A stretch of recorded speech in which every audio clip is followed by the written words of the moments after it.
Epictetus, the slave who taught freedom. Imagine this, a young boy, born into slavery in the Roman Empire.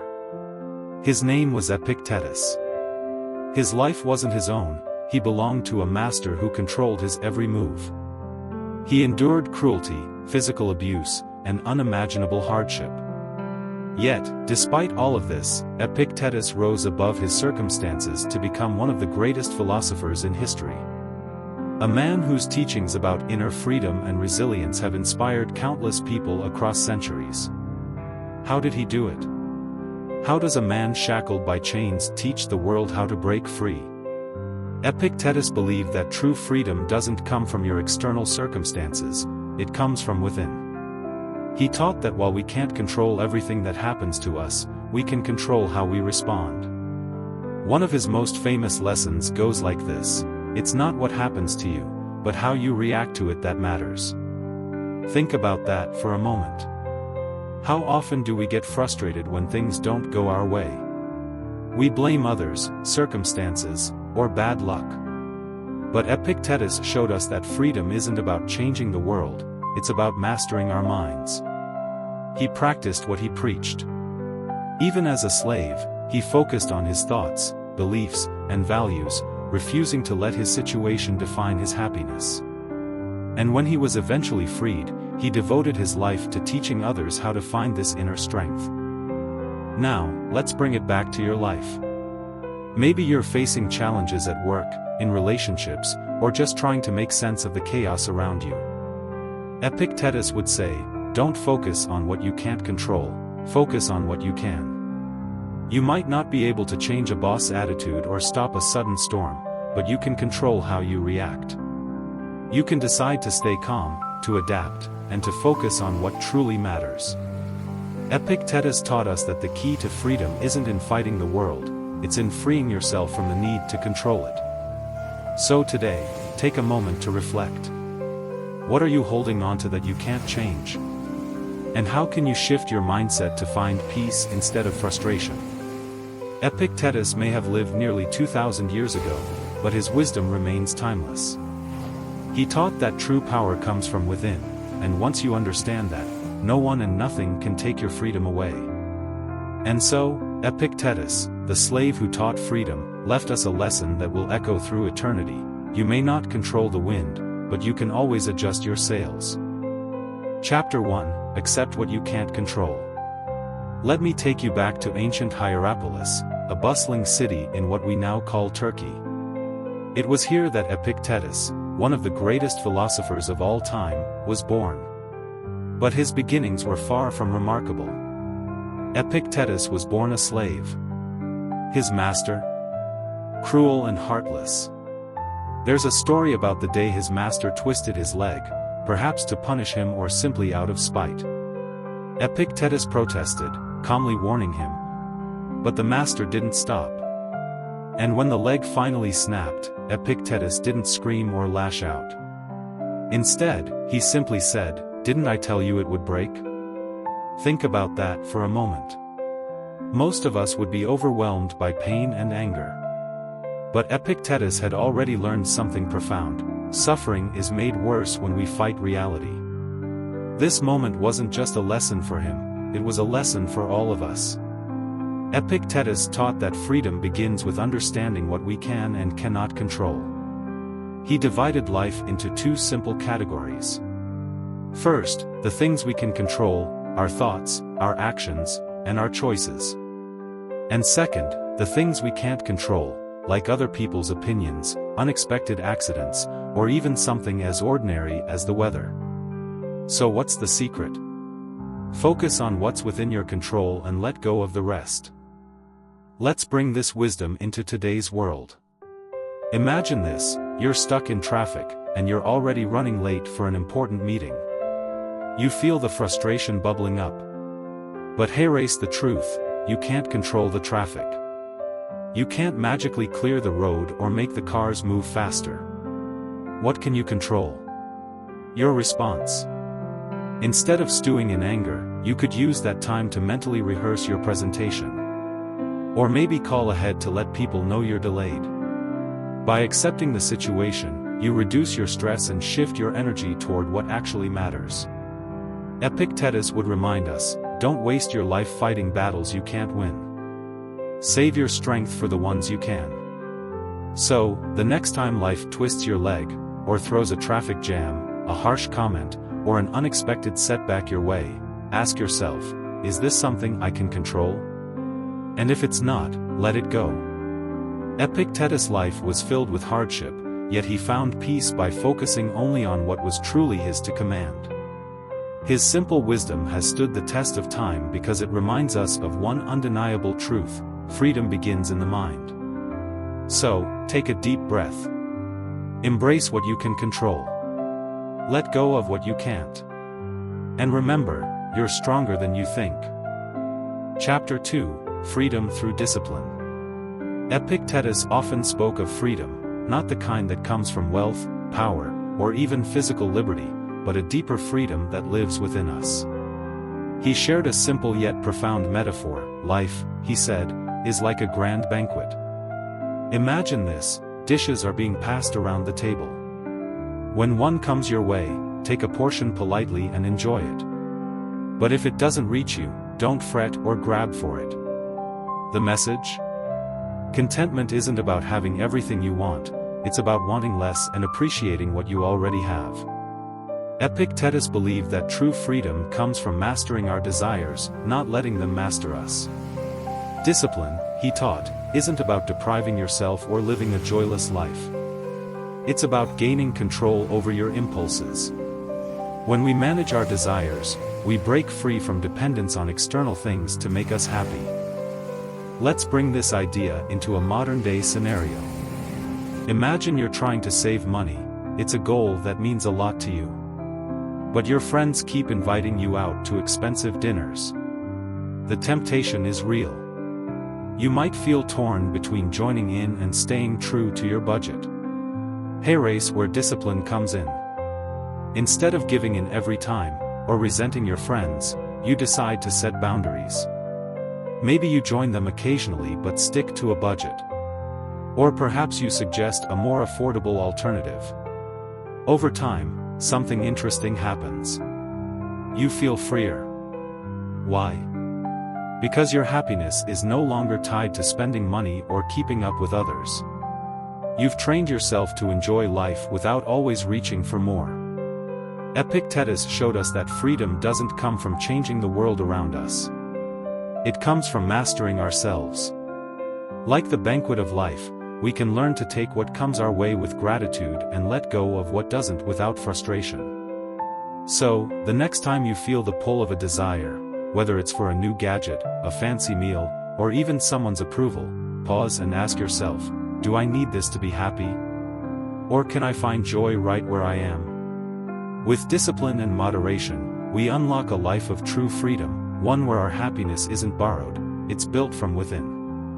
And so, Epictetus invites us to the banquet of life, not as guests scrambling for every dish, but as masters of our own contentment. Chapter 3: Reframing Challenges. Epictetus had a way of looking at life that was both profound and empowering. He believed that adversity isn't something to fear, it's something to embrace. To him, challenges weren't roadblocks, they were stepping stones for growth. He often said, it's not what happens to you, but how you react to it that matters. Imagine this: a man breaks his leg. To most, this would be a moment of frustration, maybe even despair. But Epictetus would see it differently. To him, a broken leg was an opportunity, a lesson in patience and acceptance. Or take another example: someone loses their fortune. While others might crumble under the weight of disappointment, Epictetus would view it as a chance to build resilience, to find strength in what truly matters. For Epictetus, every hardship was a teacher, offering us a chance to grow. Here's the heart of his philosophy: we don't control external events, life happens, often in ways we don't expect. But we do control how we interpret and respond to those events. When we face challenges, we have a choice. We can see them as problems or as training for the soul. It's all about perspective. Now, let's bring this into a situation you might recognize. Suppose you've been working hard at your job, giving it your all, and you're hoping for a promotion. But when the moment comes, someone else gets the role. Disappointment sets in. Maybe even bitterness. It's natural to feel that way. But what if, instead, you viewed this as a chance to grow? You could take a step back, reassess your skills, and ask for feedback. Perhaps this is the perfect moment to identify areas for improvement, or to explore a new direction entirely. By reframing the situation, you turn a setback into a stepping stone. The disappointment becomes fuel for motivation, and you emerge stronger than before. Epictetus taught that life will always bring challenges. We can't stop the storms, but we can decide how to weather them. It's not about avoiding hardship, it's about turning every difficulty into an opportunity to grow. So the next time life doesn't go your way, ask yourself, what can I learn from this? How can this make me better? Because as Epictetus reminds us, true strength isn't found in the absence of struggle, it's found in how we rise to meet it. And with that, the obstacles we face are no longer just challenges, they become the building blocks of a better, stronger version of ourselves. Chapter 4: The Power of Detachment. Epictetus had a way of teaching that made life's uncertainties feel manageable.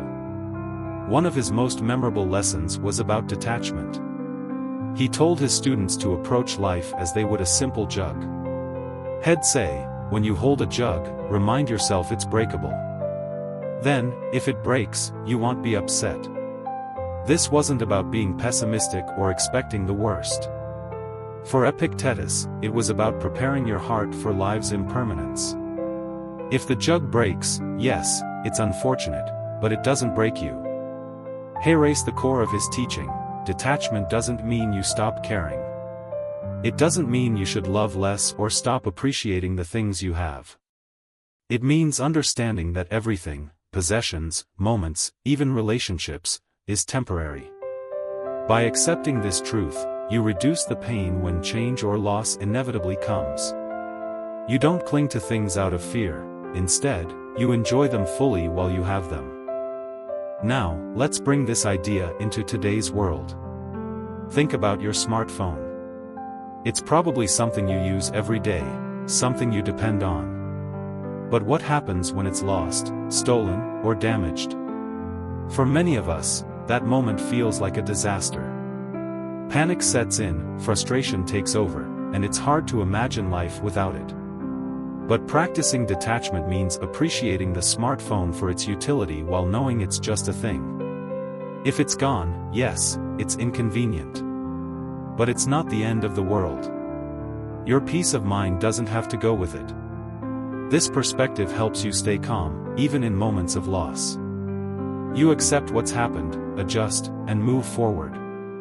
Epictetus' lesson on the jug reminds us to hold the things we value with a light grip. Appreciate them, yes, but don't let your happiness depend on them. Because the truth is, life is always changing. Things come, and things go. But when we practice detachment, we find a steady kind of peace, one that isn't shaken by the ups and downs of the world. So, the next time you hold something, or someone, close, remember Epictetus' wisdom: cherish it, but don't cling to it. That's how we find joy in what we have and grace when we have to let it go. Chapter 5: Building Inner Resilience. Epictetus had a way of delivering wisdom that could stop you in your tracks. One of his more striking sayings was this: "You are a small soul carrying a corpse." At first, it sounds harsh, even morbid. But Epictetus wasn't trying to discourage his students, he was inviting them to reflect. His message was simple yet profound: our bodies are temporary. They age, they falter, and one day, they return to dust. But our soul, our character, our virtues, that's the eternal part of us. That's where our true strength lies. Epictetus believed that by focusing on the soul and cultivating virtues like courage, patience, and kindness, we could build a resilience that no external force could shake. He raised the heart of his teaching: life will test us. well, face criticism, setbacks, and hardships. But true strength doesn't come from avoiding these challenges, it comes from how we respond to them. When we nurture our inner virtues, we create an unshakable foundation. We learn to face life's ups and downs with grace and dignity. Let's bring this to a real-world situation. Imagine you're at work, and someone criticizes you, maybe a colleague or a manager. It stings. The instinct might be to get defensive, to explain yourself, or even to lash out. But resilience, as Epictetus would teach, means taking a moment to pause. Instead of reacting emotionally, you listen calmly.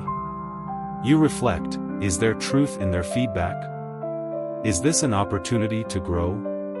By responding with patience and humility, not only do you strengthen your character, but you also earn respect from others.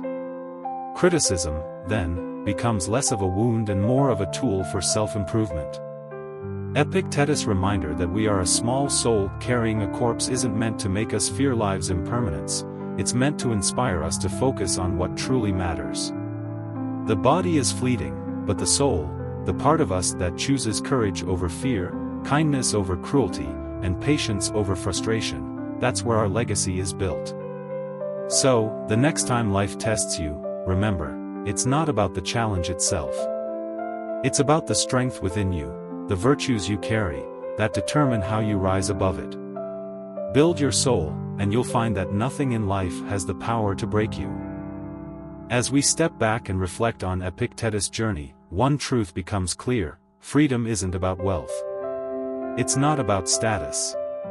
And it's not even about physical liberty. True freedom, as Epictetus showed us, lives within.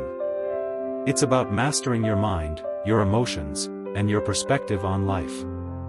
His lessons, acceptance, discipline, reframing, detachment, and resilience, aren't just philosophical ideas.